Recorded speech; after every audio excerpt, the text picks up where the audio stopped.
শহীদ মৌলানা রইসুদ্দিন রহমতুল্লাহ আলাইহি তারা শুধুমাত্র 26 তারিখ সমাবেশে যাওয়ার কারণে একজন ইমানদার একজন আলেমকে মিথ্যা অপবাদ দিয়ে গণপিটুনি দিয়ে নির্মম আহত করে পুলিশের হাতে সোপর্দ করেছে।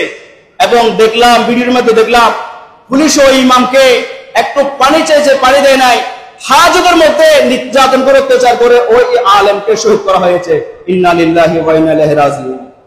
একজন মুমিন মুসলমান হিসাবে, একজন মুসলমান হিসাবে আমার আপনার দায়িত্ব এই অন্যায় এই বৈষম্যর প্রতিবাদ করা।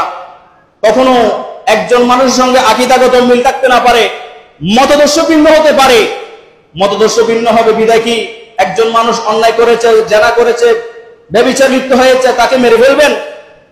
তাকে মেরে ফেলা যায় না। এবং অন্যায় তহমত দিয়েছে, পরবর্তী খোঁজখবর নিয়ে দেখা গেল সে আলেম 2 মাস আগে জয়েন করেছে, 2 মাস আগে জয়েন করেছে সে আলেম, তাকে 2 মাস আগের বলাৎকারের অপবাদ দেওয়া হয়েছে, জুড়ে বলি না নাউজুবিল্লাহ।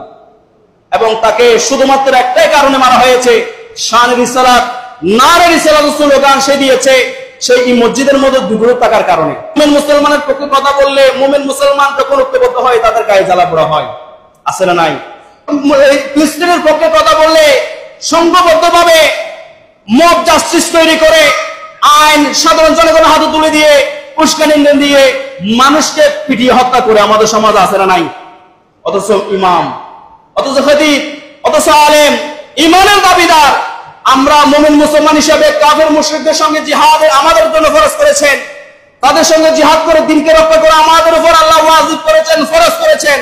অথচ আমরা যখন ন্যায়ের কথা বলি, একজন মুমিন ইমানের দাবিদার তাকে সমাজের মধ্যে মব জাস্টিস, যেটাকে সাধারণ মানুষের হাতে উস্কানি দিয়ে গণদুলের মাধ্যমে মিথ্যা অপবাদ দিয়ে মানুষ মেরে ফেলে একজন মুমিন একজন মুসলমানকে।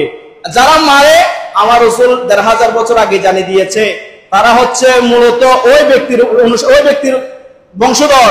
আমার রাসূল বলেন আদ সামুদ জাতিকে যেভাবে হত্যা করা হয়েছিল, আমি যদি শেষ জমানে তার বংশধরকে পাই আমিও তাদেরকে কুলা তরবারি দিয়ে হত্যা করতে থাকবো। জুড়ে বলি না সুবহানাল্লাহ। আমাদের সমাজের মধ্যে এই বংশধরগুলো, এই বীজগুলো আবার মাথাচাড়া দিয়ে উঠছে। গত 24 তারিখ আমি গিয়েছি ঢাকা সরোয়ার্দী উদ্যান সহ বিভিন্ন জায়গায় আমরা সমাবেশ করার অনুমতি চেয়েছি, কোনো রাজনৈতিক প্রোগ্রাম নয়। আমরা ফিলিস্তিনের পক্ষে, আমরা মজলুম ফিলিস্তিনের পক্ষে আমরা স্লোগান দিয়েছি। ভারতের যে অগ্রসরী মনোভাব, তারা ভারতের মুসলমানের উপর অপ্রকৃত সম্পত্তি, সরকারের সম্পত্তি মনে করে হিন্দুদেরকে অংশীদার বানাচ্ছে, মুসলমানকে নিপীড়ন নির্যাতন করছে, মসজিদগুলো ভেঙে দিচ্ছে, মাজারগুলো ভেঙে দিচ্ছে, মসজিদে তারা শিবলিঙ্গ করছে, ঠিক না ভারতের জমিনে।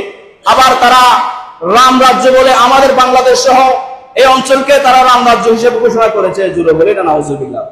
এই ভারতের এই অত্যাচার মুসলমানের উপর, ইসরায়েলের অত্যাচার মুসলমানের উপর, আমেরিকার অত্যাচার মুসলমানের উপর, এগুলোর বিরুদ্ধে আমরা যখন সোচ্চার হয়ে, আমরা যখন মাঠে ময়দানে আমরা ইমানের দাবিতে আমরা যখন প্রতিবাদ করছি, তখন এক শ্রেণীর ওই ব্যক্তির উম্মতদের, ওই ব্যক্তির অনুসারীদের আর ভালো লাগে নাই।